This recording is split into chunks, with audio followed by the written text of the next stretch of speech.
Hey everyone, I'm Jean Chatsky. Thanks so much for joining me today on HerMoney, where we talk about personal finance, money, and how money touches everything in our lives. I manifested it. How many times have you come across that statement in the past few years? We are told if we see ourselves acing a job interview, we will get that job. We're told to use money affirmations like, I am rich and I am always discovering new sources of income to increase our abundance. We're even told that we can manifest our way to a completely new life using the power of positive feelings and, of course, some good vibes. Look, I am all for the positive. I'm a pretty optimistic person when it comes right down to it. But to me, and I say this with all respect, to me, this is just not the solution. I am not really a woo-woo person. And money manifestations, to me, they sound like fun. It's always good to have a goal and to make some plans to work your way toward that goal. But you kind of have to do the work. My guest today, Amanda Montell, had the same itchy feeling. In her new book, The Age of Magical Overthinking, Notes on Modern Irrationality, great title, by the way, she digs into our obsession with manifestations, nostalgia, confirmation bias, and what it all has to do with our modern existence. Amanda is a writer, a linguist, a podcast host. She is the author of the acclaimed books Word Slut and Cultish, creator and host of the hit podcast Sounds Like a Cult. And she recently launched a new podcast called, not surprisingly, Magical Overthinkers. Amanda, nice to have you here. Thank you so much for having me. Amanda is here, guys, by the way, in the middle of a move. So kudos just for showing up. I appreciate that. I swear I manifested it. Yes, exactly. We're going to talk about that. So, the premise of this book is that we're all becoming more irrational because of cognitive bias. I think we all need to understand exactly what that is and how it works, and maybe even some examples of irrational things smart people do because they think they're making a difference. Can we start there? Absolutely. Yes. So the thesis of the book is essentially that our cognitive biases, these mental magic tricks that we play on ourselves unconsciously and have since the dawn of human decision making in order to make sense of the world enough to survive it, are now clashing with the information age to create a new and very specific breed of delusion. And so these cognitive biases, this is a term coined by the behavioral economists Daniel Kahneman and Amos Tversky, these manifest in so many different ways. There are hundreds of them that have been described. And in this book, I essentially chose my 11 favorites, the 11 that I thought were the most interesting and culturally relevant, urgent to my own personal life and the zeitgeist at large. And I use each of these biases to explain and explore some mysterious irrationality plaguing the broader culture and certainly my own life. So some of the better known cognitive biases include confirmation bias, or our tendency to selectively seek out and remember and internalize information which validates our existing beliefs while ignoring, dismissing, forgetting information that controverts it. This is a very, very powerful cognitive bias that not even the wisest minds or even scientists can resist entirely, but becoming aware of it is helpful. And then there are all these other biases with interesting names that I had never heard of before I began researching this book, like the IKEA effect and the halo effect, the illusory truth effect. So typically, these cognitive biases are discussed in the context of economics. In academia, you don't tend to see them discussed in the context of social media necessarily or celebrity worship. But I quickly noticed when I began doing the research for this book that these psychological shortcuts, these mental magic tricks that we play on ourselves really can explain so much of the contemporary delulu that we're noticing. So, first of all, love the word Delulu, but I also really am into this book because I use these magic tricks all the time to get people to do the right things with their money. I mean, when you talk about people like Kahneman and Tversky and Dan Ariely and Richard Thaler, they took these phenomena and helped us use them to get out of our own way when it came to essentially blowing it with things like saving for retirement or looking at numbers. When you think about these cognitive biases, like anchoring, for example, and the way that that impacts how we manage our money, are you more pro than con or more con than pro? Yeah, it's such an interesting question because there's really not a whole lot we can do to prevent our cognitive biases from governing our decision making. They just do. They are so deeply rooted. Some of them have evolutionary benefits, adaptive benefits, and even behavioral economists who study this stuff can't prevent cognitive biases from taking over the way they move through the world. And in some situations, actually, an awareness alone of the biases can't even help you walk them back. I mean, the one that springs to mind that would apply to is something called the illusory truth effect, which is our tendency to mistake something as true just because we've heard it multiple times. I'm sure there is so much bad financial wisdom that gets passed down as, just like conventional good advice. And we internalize it as true just because we've heard it again and again and again. Like, I mean, for example, right now, one subject that comes to mind is real estate and buying property. Like, I have internalized the message from the time I was a little kid that you have to buy property and that, like, under no circumstances is it wise to rent. And then, I'm having to undo that a little bit. But even so, like, I cannot get those phrases and that messaging out of my mind, even though there's so much objective evidence to suggest that isn't true. And yet there are other biases that an awareness, is good enough to mitigate their negative effects. But for something like the illusory truth effect, you can also use that to your advantage, like the power of repetition to convey actual real truths is not to be underestimated. In some instances, we really can use them to our advantage. And in other instances, it's probably better just to, become aware of them so that we don't fall victim to them. Yeah, I mean when we talk about a bias like anchoring and being aware that when something is suggested to us, we tend to grab onto that piece of information. So the minimum payment on your credit card, right? You might think, oh, well, I should pay that because that's what the credit card company is suggesting that I pay. And just knowing that just paying the minimum is a really bad idea because it's going to keep you in debt for decades can be helpful. You say that cognitive biases cause the modern mind, and this is a quote, to overthink and underthink the wrong things. What are we overthinking and what should we be thinking about more? Yeah, well, because so many of these cognitive biases developed for survival purposes, we're often mapping them onto situations where survival does not apply. So when I make that statement about overthinking and underthinking the wrong things, sometimes I will notice my body responding to a bout of social media conflict or to a clickbait headline as if I'm reacting to a predator in the Neolithic era on the savannah, even though that fight or flight is not necessarily appropriate as a reaction to, a curt email from a colleague or something. And yet, I often, and so many of us often, blitz past complex deliberations that deserve more care.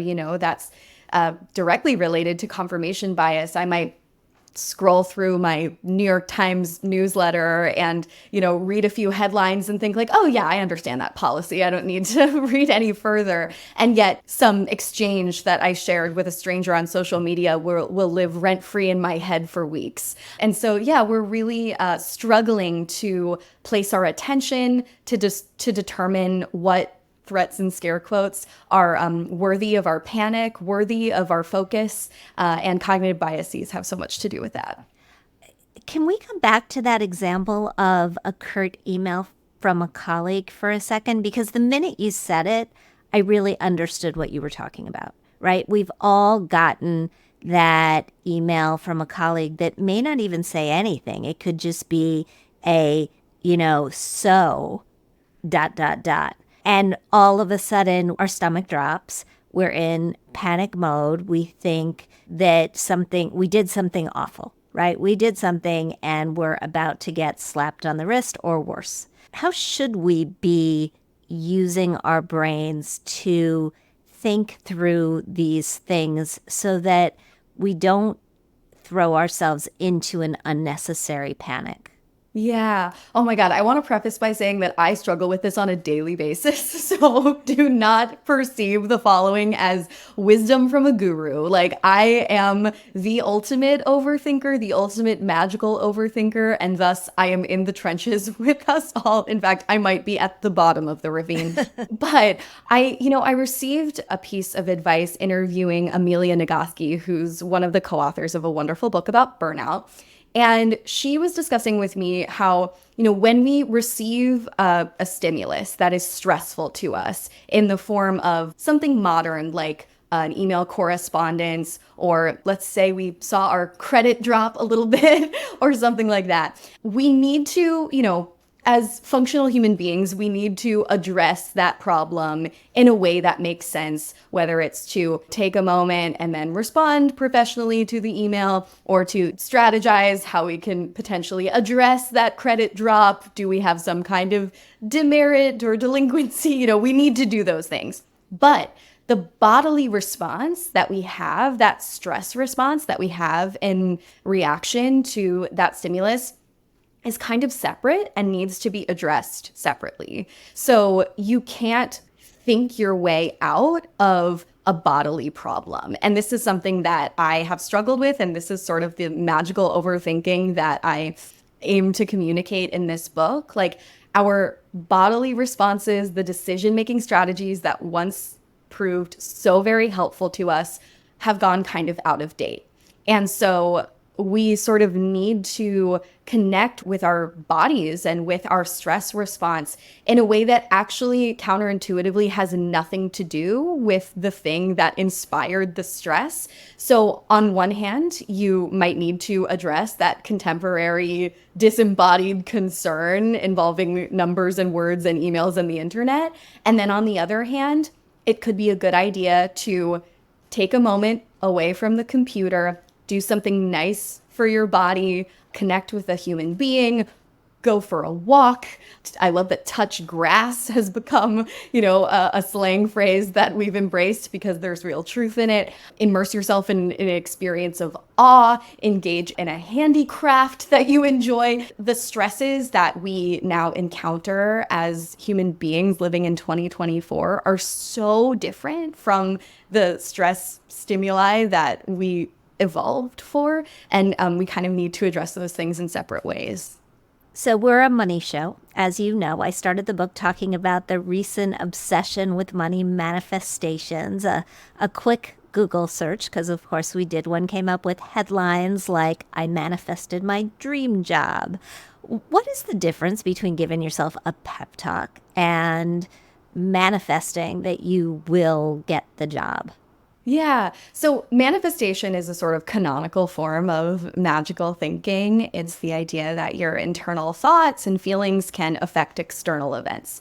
And this is a sort of age-old cognitive quirk. I will never get over the irony that human beings are the only species that mythologizes the world in an attempt to make sense of it. During times of crisis, whether personal or global, our magical thinking tends to exacerbate. So when we're laid off, or when there's something like a global pandemic, we tend to make up sort of cause and effect fictions to explain what happened, because that helps us feel like we can regain some agency, some control. If we can tell ourselves, I was laid off from my job because I'd put some bad energy into the world like X amount of years ago, even though that is not a pleasant cause and effect attribution, it makes us feel like we're in control of our lives, actually. And so a pep talk or cultivating an optimism practice is a positive thing that every mental health expert that I spoke to for this book would endorse. Positive thinking yields so many benefits. There's correlations between optimism and lifespan, longevity, and even if optimism doesn't help you live longer, it certainly helps you feel better. And so, yeah, there are many benefits to power poses and giving yourself a positive self pep talk. I do this all the time. However, when you start to apply absolutist ideology or the language of capitalism to these ideas of manifestation, it starts to get a little bit more pernicious. And I found that during the pandemic, there was this glut of manifestation gurus who flooded to people's social media feeds. Speaking of a time of mass chaos when we felt out of control, many of these manifestation gurus would pop up on folks, Instagram feeds, For You pages on TikTok and say, hey, I have this bespoke manifestation technique that can help protect you, mind, body, and spirit. It can help yield wealth and love and success and good health. And if you just sign up for my $26 a month membership or my $1,000 course, then you can bring this manifestation technique into your life. And if it doesn't work, well, that's not the result of dumb luck or systemic problems. It's your fault. And that's a personal problem on your behalf. So I sort of aim to point out the almost conspiratorial mentality that underlies ideas of manifestation through the lens of proportionality bias, which is the cognitive bias that powers not only sort of canonical conspiratorial thinking, but also ideas of manifestation, because they're both a misattribution of cause and effect. One on the conspiracy theory side being that an evil elite is secretly controlling the socio-political order, and one on the manifestation side being like, your mind is secretly controlling the world's external events. They're actually more similar than you might think. Do you find that it happens more in the world of money than other places? I mean, one of the things that we know that we talk about in the world of money is that there are a lot of questions that have answers, but there are a lot of questions that do not have perfect answers, right? I can't tell you which way the market's going to go. I can't tell you what's going to happen necessarily with interest rates or inflation. I can guess well, unlike with a credit card where if I pick the best miles credit card for you, I can actually give you a right answer. But in a lot of the world of money, there's no perfection. And that is something that is very difficult to wrap our brains around because we are seeking more control all the time.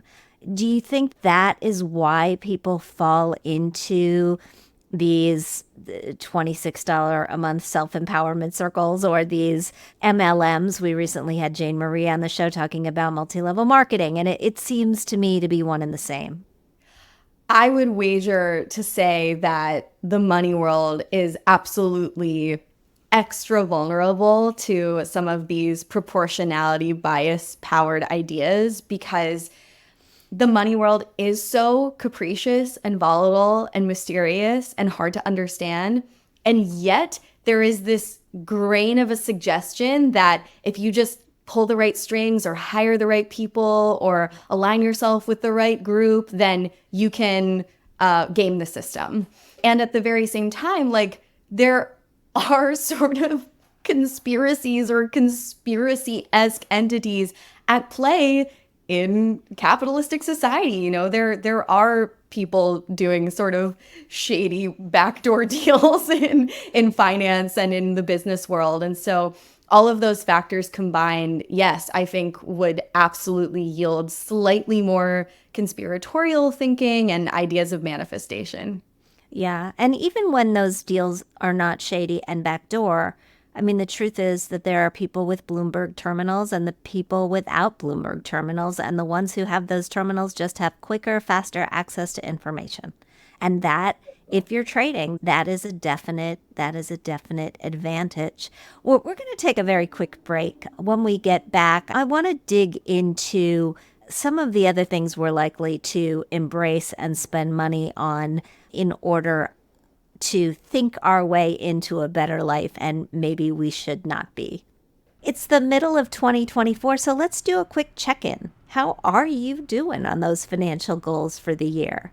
If you're not making as much progress as you'd like, that's okay. Listening to this podcast, I gotta tell you, it is a great first step. But I also want to let you know about a new program we are rolling out to get you back on track.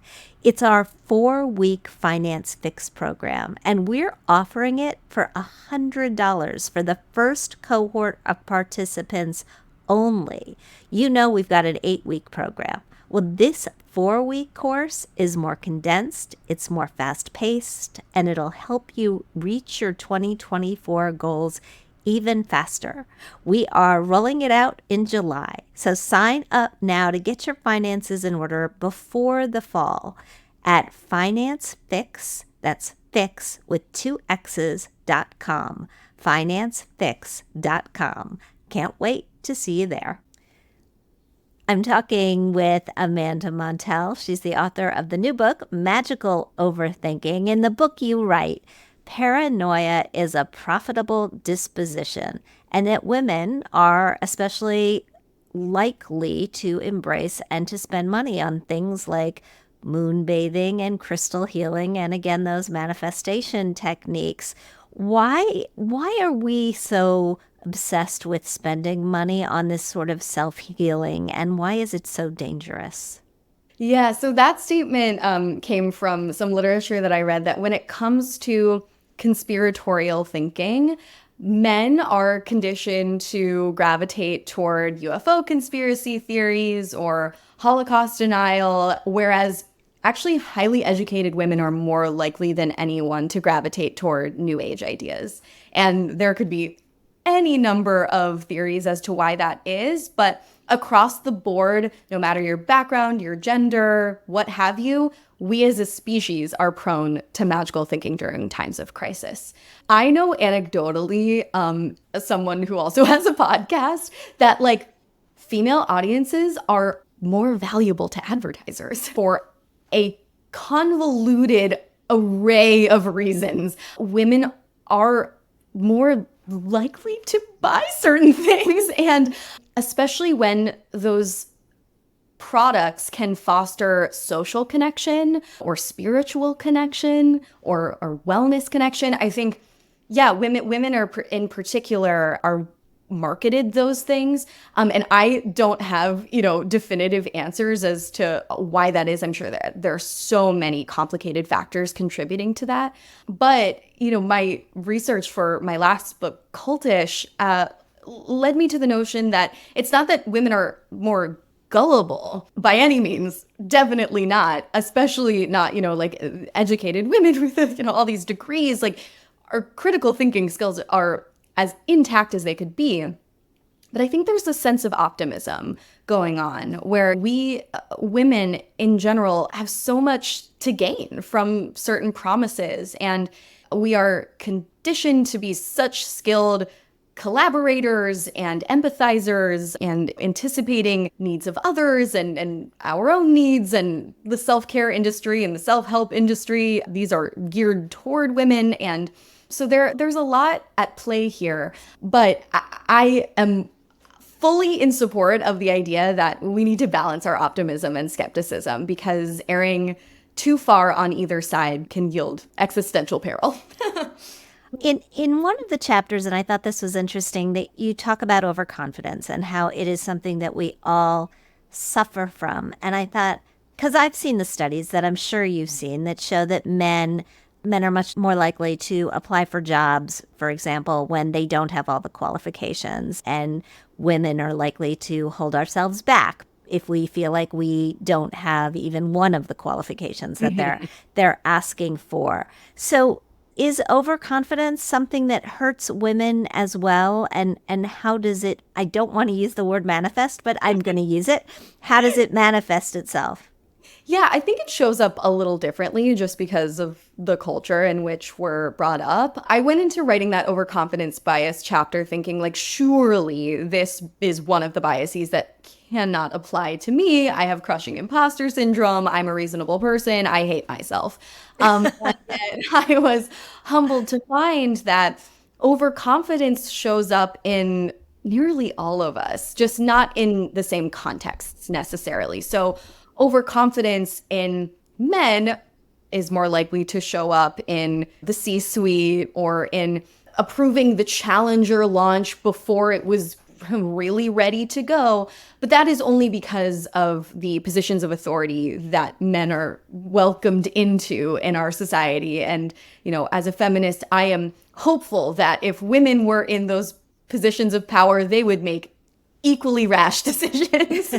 um, Maybe they would, maybe they wouldn't. But where overconfidence shows up in maybe less obvious contexts is studies show that when asked to evaluate our cooking skills, our driving skills, how good we are at sex, the majority of people will say that they're above average, even Mm. though only 50% of us can be. And then I came across some interesting research suggesting that when it comes to morality and judging people's ethics, women can actually be a little bit more morally punishing and a little bit more morally overconfident. And so I found that fascinating too, because it manifests on social media in various ways. It's truly, now that the word manifest is in our brains, I this know. has got to be a cognitive bias. But yeah, I have noticed this overconfidence show up on social media where women will hold others accountable to, like impossible degrees.